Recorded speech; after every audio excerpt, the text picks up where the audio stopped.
Video کو like کر کے آگے شیئر ضرور کر دینا کہ پوری دنیا کے اندر اس وقت اگر قوم مسلم کو نشانہ بنایا جا رہا ہے تو اس کی بہت ساری وجوہات میں سے ایک وجہ یہ ہے کہ دنیا سمجھ چکی ہے کہ مسلمانوں کا نوجوان ناکارہ ہو چکا ہے، اس لیے کہ جوان کسی بھی قوم کا سرمایہ ہوتا ہے۔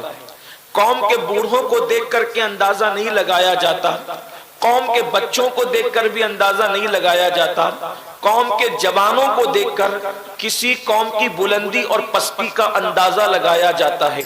جس قوم کا جوان متقی ہوگا، پرہیزگار ہوگا، قوم کا درد رکھنے والا ہوگا، ملک اور ملت کے درد میں تڑپنے والا ہوگا، اس قوم کی تاریخ سنہری حرفوں سے لکھی جا سکتی ہے۔ اور جس قوم کا جوان آوارہ ہو جائے، عیاش ہو جائے، پاپی ہو جائے، مجرم ہو جائے، پھر اس قوم کو صفحہ ہستی سے مٹا دیا جاتا ہے۔ آج اگر پوری دنیا کے اندر سب سے زیادہ کسی قوم کی بیٹیاں لوجوں میں بک رہی ہے تو اسے قوم مسلم کہتے ہیں۔ اگر کسی قوم کی بیٹیاں سگنلوں پر برقع پہن کے بھیک مانگ رہی ہے اسے قوم مسلم کہتے ہیں۔ اگر آج علمی معیار جھاڑو دینے والے اور بیت الخلا صاف کرنے والوں سے بھی زیادہ کسی قوم کا گرا ہوا ہے تو اسے قوم مسلم کہتے ہیں۔ ہمارے پاس نہ سنجیدگی رہ گئی، نہ متانت رہ گیا، نہ وقار رہ گیا، نہ علمی دوستی رہ گئی۔ اب ہمارے پاس حال یہ ہے کہ سوائے دھینگا مستی کے اور سوائے ہول ہپار کے، سوائے موج مستی کے، سوائے گناہوں کے ہمارے پاس رہ کیا گیا ہے؟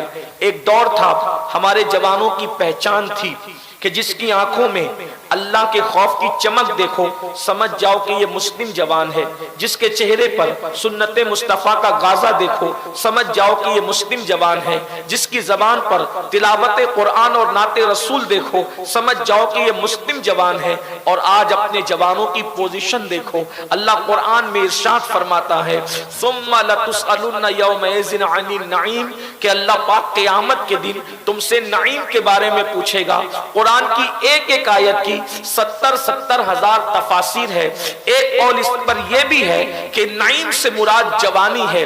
اللہ بالخصوص تم سے تمہاری جوانی کے بارے میں پوچھے گا، تم نے جوانی کیسے گزاری، کس حال میں گزاری۔ ڈاکٹر اقبال نے مسلم جوانوں کو عقاب سے تشبیہ دی ہے، جس کو ہم اپنی زبان میں ایگل بھی کہتے ہیں، شاہین بھی اس کو کہا جاتا ہے، غرض کے تھوڑا سا فرق ہے، لیکن اقبال جیسا مفکر اپنی قوم کے جوانوں کو عقاب سے تشبیہ دیتا ہے۔ اقبال کہتے ہیں نہیں تیرا نشیمن قصر سلطانی کے گنبد پر تو شاہی ہے، بسیرا کر پہاڑوں کی چٹانوں میں عقابی روح جب بیدار ہوتی ہے جوانوں میں نظر آتی ہے ان کو اپنی منزل آسمانوں میں۔ اللہ اکبر! عقاب کیا ہوتا ہے؟ بس اسی پہ گفتگو کروں، مجھے عقاب سے بہت محبت ہو گئی ہے۔ اس کی وجہ یہ ہے کہ میرے مرشد سرکار غوث اعظم شیخ عبد القادر جیلانی نے جب اپنی شان بیان فرمائی تو اپنے آپ کو بھی ولایت کے عقاب سے تشبیہ دی ہے۔ ارشاد فرماتے ہیں انا الباغی و اشہب کل شیخ، کہ میں ولایت کی دنیا کا باز ہوں یعنی عقاب ہوں۔ آخر عقاب میں کچھ تو رکھا تھا کہ سرکار غوثیت ماپ نے اپنے آپ کو عقاب سے تشبیہ دی ہے۔ یہ عقاب کیا ہوتا ہے جسے ہم عقاب کہتے ہیں؟ اقبال نے بڑی واضح نصیحتوں کے ساتھ ایک مومن جوان کو عقاب سے تشبیہ دے کر کے بتایا۔ نمبر ایک، عقاب جو ہوتا ہے وہ بڑا باغیرت پرندہ ہوتا ہے۔ نمبر ایک، عقاب کی خصوصیت ہے کہ عقاب سب سے اونچا اڑتا ہے۔ عقاب کے ساتھ کوئی چیل نہیں اڑ پاتی، کوئی کوا نہیں اڑ پاتا، کوئی پرندہ نہیں اڑ پاتا۔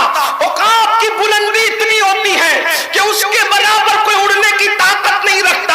اقبال پیغام دے رہے ہیں، مفکر ملت پیغام دے رہے ہیں، اے میرے مسلم جوان، تو بھی عقاب کی طرح ہے، تو ہر فیلڈ میں اتنی بلندی پر جا کہ دنیا کا کوئی جوان، کسی مذہب و ملت کا جوان تیرے برابر پرواز نہ کر سکے۔